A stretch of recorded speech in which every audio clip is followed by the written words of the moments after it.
사랑하는 우물교회 성도님 여러분, 이제 고난주간이 시작이 되었습니다. 우리는 그 어느 때보다도 십자가의 의미를 묵상하며 이 고난주간 예수 그리스도께서 우리에게 베풀어 주신 하늘의 사랑을 경험하고자 합니다. 이 시간 하나님의 말씀 베드로전서 2장 22절로 25절의 말씀을 함께 보겠습니다.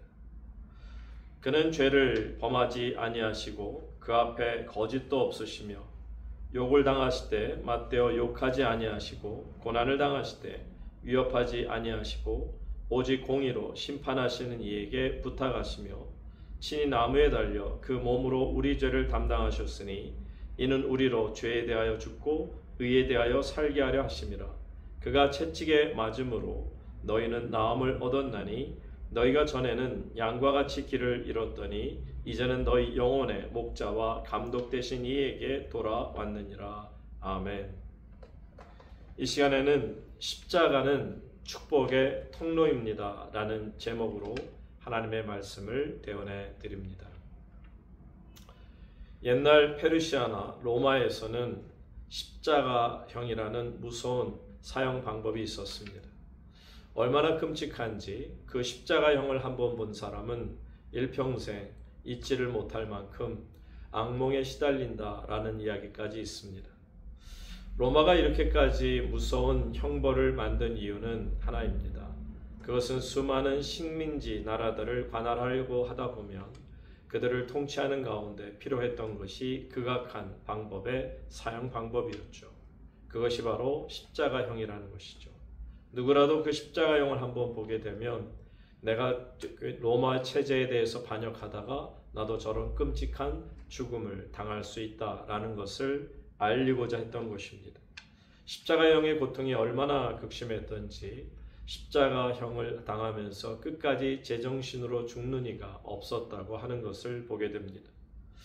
자, 이처럼 사람들은 십자가형 그러면 모두가 몸서리칠 만큼 끔찍한 것이었습니다. 그런데 놀랍게도 이 십자가가 기독교에 오면서 놀라운 변화를 일으키게 됐죠. 한마디로 영광의 상징으로 의미를 하게 됩니다. 자, 여기에 기독교의 역설적인 일면이 있습니다. 로마의 이 저주받은 형틀이 예수 그리스도께서 그 십자가에 달려 돌아가시는 순간 놀랍게도 더 이상의 저주의 형틀이 아닌 축복의 통로가 되었다라는 사실입니다. 저주와 죄악의 상징이 속죄와 구원과 생명의 상징으로 완전히 바뀔 수 있었다라는 겁니다. 고난 주간을 맞는 우리에게 있어서 그 어느 때보다도 이 십자가의 의미는 평상시에 바라보던 십자가와는 조금 의미가 달라야 되지 않을까 생각합니다. 이 십자가는 죄와 사망과 율법을 이기는 승리요, 믿음의 승리요, 그리고 진리의 승리요, 우리 하나님의 소망의 승리가 됩니다. 바로 십자가의 능력이 이와 같이 복음의 핵심이며 힘이라 말할 수 있죠. 영국 런던에서 목회를 하셨던 존 스타트 목사님이 계십니다. 그분이 쓰신 많은 책 가운데 The Cross of Christ라는 그리스도의 십자가라는 책이 있습니다. 그는 이 책을 통해서 이렇게 말합니다. 만일 십자가가 없다면 우리는 결코 하나님을 믿을 수 없을 것이다. 십자가는 기독교의 핵심이다. 그러나 많은 사람들은 십자가의 깊은 의미를 명확히 알고 있지 못하고 있다. 저는 존 스타트 목사님의 말이 참 맞다고 생각합니다. 많은 신앙인들이 나 십자가 알고 있어 라고 말은 하지만 그저 피상적으로만 이해하고 있을 뿐이라는데 저 역시 동의합니다. 예수님께서는 십자가를 지시기 전 마지막으로 제자들과 함께 유월절 만찬을 하셨습니다. 그 자리에서 예수님께서는 유월절 어린 양의 피로 상징하는 예수 그리스도께서 친히 피를 흘리심을 포도주로 상징하는 것을 봅니다.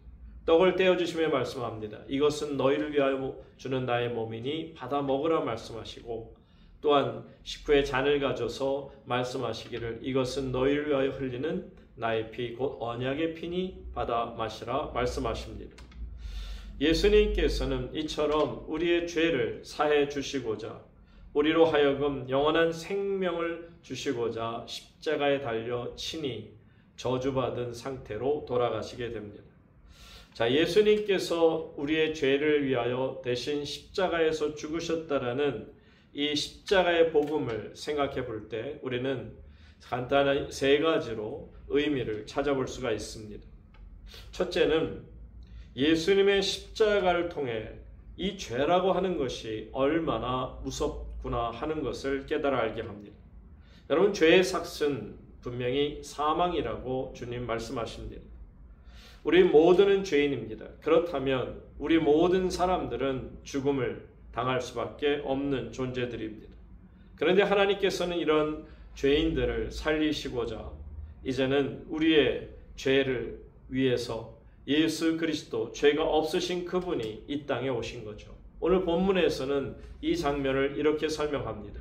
22절 말씀을 다시 보시면 그는 죄를 범하지 아니하시고 그 입에 거짓도 없으시며, 예수님께서는 죄를 범하시지 않았습니다. 그분의 입에서는 어떤 거짓된 말도 나오지 않았습니다.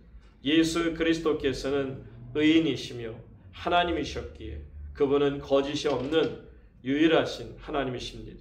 그런데 그분께서 친히 피를 흘리고 죽어야만 될 만큼 우리를 죄를 사할 수 있는 유일한 길이었다라는 겁니다.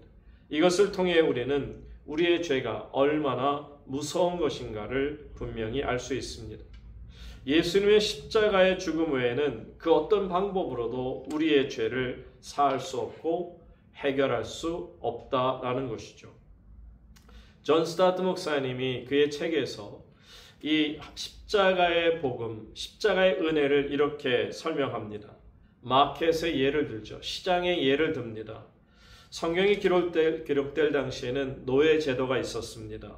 여러분, 노예가 된다는 것은 바로 어떤 죄를 범하게 되면, 그래서 그것이 경제적인 범죄든 성적인 범죄든 사회적인 범죄든 범죄자로 낙인이 찍히게 되면 노예로 팔려갈 수밖에 없습니다. 그렇게 되면 이 사람은 한순간의 실수로 인하여 노예 시장에 팔려오게 되고요. 벌거벗겨진 상황에서 사람들의 돈으로 흥정 대상이 됩니다. 자, 그러니 자신의 신세를 한탄하며 그 노예 시장 대에서 눈물을 흘리고 있을 수밖에 없죠. 내가 어쩌다가 이런 신세가 되었는가 하고 말이죠.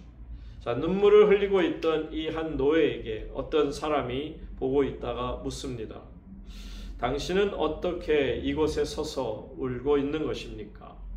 그때 노예가 대답하기를 제가 한순간의 실수로 죄를 지어 노예가 되어 지금 한평생을 살아갈 것을 생각하니 내 죄가 한스러워 흐르는 눈물을 멈출 수가 없습니다 라고 말이죠.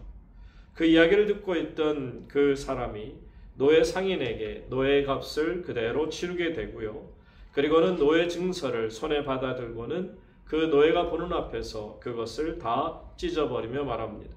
이제 내가 당신을 사서 당신의 노예 증서를 없애줬으니 이제 당신은 사랑하는 식구들이 기다리는 집으로 돌아가시오. 그리고 다시는 그와 같은 죄를 범하지 마시오. 이것은 존 스타트 목사님께서 satisfaction for sin 이라고 하는 그런 표현을 씁니다. 곧 죄에 대해서 만족함을 주었다라는 뜻이죠. 예수님의 십자가는 율법을 만족시키셨고 마귀를 만족시키셨고 모든 죄를 만족시키셨습니다. 하나님 스스로 또 명예와 하나님의 공의를 만족시켰다라고 말하죠. 이것이 바로 satisfaction for sin, 죄에 대한 만족이라 그렇게 표현할 수 있습니다. 하나님께서는 모든 죄에 대하여 만족시키시며 말씀합니다. 자, 사탄아, 내가 이제 모든 죄에 대하여 내 아들 예수 그리스도의 보혈로 대가를 치루었으니 이제는 이 사람을 놓으라 이렇게 명령하십니다. 우리는 주님의 십자가의 죽음으로 죄의 노예에서 마귀의 노예에서 해방을 얻게 된 것입니다. 우리의 죄는 하나님의 죽으심으로만 해결될 수 있을 만큼 무겁고도 무서운 것임을 알아야 합니다. 두 번째로 예수 그리스도의 십자가의 복음을 통하여 우리는 하나님이 얼마나 우리를 사랑하시는가를 알 수 있습니다. 예수님께서는 얼마든지 십자가의 고난을 피하실 수 있었습니다. 그러나 예수님께서는 그렇게 하지 않으셨습니다. 못하신 것이 아니라 안 하신 것입니다. 우리를 사랑하시기 때문에 그렇습니다. 십자가를 앞두시고 예수님께서도 고민하셨고 그 고민만으로도 죽을 것 같았기에 예수님께서는 기도를 하지 않을 수 없었고 그 기도에서 그 고난의 잔을 회피하지 않는 능력을 얻게 되신 겁니다. 그런데 이 모든 능력은 어디서 왔느냐? 바로 예수님이 우리를 사랑하시기 때문이다. 본문 말씀으로 돌아가서 23절 말씀 보시기 바랍니다. 욕을 받으시되 맞대어 욕하지 아니하시고 고난을 당하시되 위협하지 아니하시고 오직 공의로 심판하시는 이에게 부탁하시며. 그래서 요한 사도는 그의 복음서에서 예수님의 십자가를 보고 하나님이 세상을 이처럼 사랑하셨다라는 표현을 쓰신 겁니다. 이 말씀에서 가장 중요한 표현은 이처럼이라는 표현이 될 것입니다. 이것은 더 이상 어떻게 할 수 없을 만큼 최고의 사랑을 나타내고 있습니다. 하나님께서 우리를 그처럼 사랑하셨다는 말씀 속에 우리에게 소망이 주어집니다.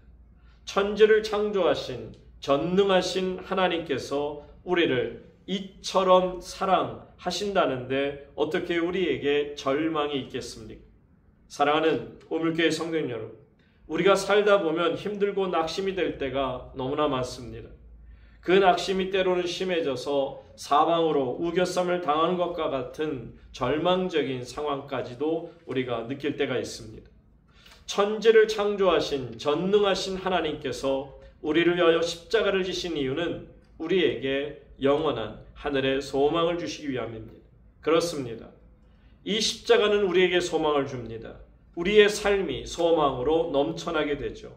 고린도후서 4장 8절 말씀, 우리가 사방으로 우겨쌈을 당하여도 쌓이지 아니하며 답답한 일을 당하여도 낙심하지 아니하며.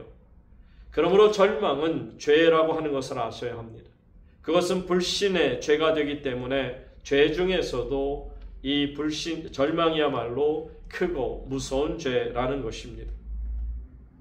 믿음은 절망하는 것이 아니고요, 아무리 힘들고 어려워도 하나님의 사랑을 깨닫기에 소망을 갖게 되는 것입니다. 자, 끝으로 세 번째, 예수 그리스도의 십자가의 복음은 우리에게 이렇게 선포하십니다. 너희 모든 죄가 사해지고 의에 대하여 다시 살아났으며 나음을 입었도다 라고 말씀입니다.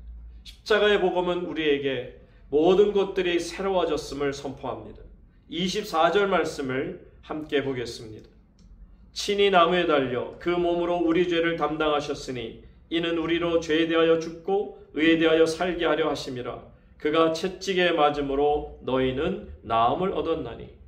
예수 그리스도께서 친히 나무에 달려 그 몸으로 우리 죄를 담당하심으로 주님을 믿는 우리가 죄에 대하여 죽고 의에 대하여 살게 되었다는 이 말씀입니다. 바로 예수님께서 우리의 죄를 대신하여 희생 제물이 되셨다라는 말씀입니다. 구약의 제사의 예를 통하여 십자가의 의미를 우리는 발견할 수 있습니다. 구약시대의 사람들은 죄를 범하면 제사장 앞에 제물을 가지고 나왔습니다. 작은 죄를 지은 사람은 비둘기를, 중간에 죄를 지은 사람은 양을, 큰 죄를 지었다고 생각하는 사람은 소를 가지고 나왔습니다.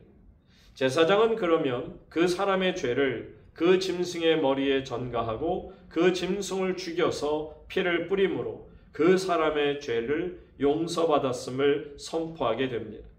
그런데 우리의 죄가 얼마나 크고 얼마나 많은지 수천 마리, 수만 마리의 소를 들여도 되지 않을 만큼 우리의 죄는 살아가면서 점점 더 커져만 갑니다. 우리의 죄짐이 얼마나 무거운지 우리는 그 죄짐에 눌려서 죽을 수밖에 없는 지경에 놓이게 되었습니다. 그런데 주님께서는 우리의 수많은 죄를 다 감당해 주셨습니다. 수많은 짐승의 피로 다 해결받을 수 없는 죄악을 하나님의 아들이신 예수께서 십자가에서 죽으심으로 우리의 죄사함을 선포한 것입니다. 이제 25절 말씀을 살펴보며 말씀을 마칩니다. 25절 말씀입니다. 너희가 전에는 양과 같이 길을 잃었더니 이제는 너희 영혼의 목자와 감독 되신 이에게 돌아왔느니라. 성도님 여러분, 십자가는 하나님의 품을 떠나 길을 잃었던 자가 하나님 품에 다시 돌아올 수 있는 축복의 통로가 되었음을 말씀하고 있습니다. 하나님을 아버지라 부르지 못하는 우리에게 인간의 죄가 너무 미워서 감히 다가갈 수 없는 그 하나님에게 예수님의 몸이 축복의 통로가 되어주셨다는 겁니다. 바로 십자가는 축복의 통로입니다. 그래서 죽는 순간까지도 하나님과 우리가 하나가 되도록 꼭 잡고 놓지 않았던 것이 바로 십자가의 은혜라는 것입니다. 그래서 우리가 하나님과 하나가 된 것입니다. 이제 우리는 하나님께로 다시 돌아오게 되었습니다. 죄인의 자리에서 의인의 자리로 옮겨지게 되었습니다. 노예의 자리에서 자유인의 자리로 옮겨지게 되었습니다. 죽음의 자리에서 생명의 자리로 옮겨지게 되었습니다. 이것이 바로 십자가의 사랑이요 십자가의 복음인 것입니다. 십자가가 없었더라면 우리는 영원한 죄인일 수밖에 없었고 영원히 노예로 죄에 끌려가다가 지옥에 떨어질 수밖에 없는 그런 존재였습니다. 그러나 사랑하는 우물교회 성도님 여러분, 우리에게는 십자가가 있습니다. 축복의 통로가 열려 있습니다. 우리는 이 십자가 축복의 통로로 오늘도 내게 허락하시는 하나님의 거룩한 나라로 우리의 발걸음을 옮길 수가 있게 된 거죠. 사랑하는 성도님 여러분, 이 고난주간 동안 그 어느 때보다도 십자가는 축복의 통로라는 것을 깨닫고 이 십자가를 붙들고 주님이 계신 영원한 나라를 소망하는 저와 여러분 될 수 있기를 주님의 이름으로 축원합니다. 기도하겠습니다. 하나님 아버지, 십자가를 눈물 젖은 눈으로 바라봅니다. 우리 깊은 곳으로부터 아픔을 느끼며 바라봅니다. 일상적인 십자가로 바라보지 않도록 도와주시고 무심한 눈으로 바라보지 않도록 도와주시고 인간적인 눈으로만 바라보지 않도록 도와주시고 이 십자가를 체험케 하여 주시옵소서. 내 마음에 그대로 받아들이게 하여 주시옵소서. 주님 고난당하셨으니 나도 주님의 이름으로 고난당하기를 원합니다. 주님 눈물 흘리셨으니 나도 주님의 고난을 기억하며 내 작은 몸을 드리기를 원합니다. 주님, 내 가운데 거하셔서 고난의 능력으로 고난의 승리로 나를 붙들어 주시옵소서. 오직 예수님의 십자가가 내 삶의 가장 놀라운 축복의 통로인 것을 깨닫고 믿사오니 이 말씀을 붙들고 이 고난주간 하나님께서 허락하시는 은혜의 주간을 걸어가는 우물교회 모든 성도들 될 수 있도록 축복하여 주시옵소서. 예수님 거룩하신 이름으로 감사하며 기도하옵나이다. 아멘.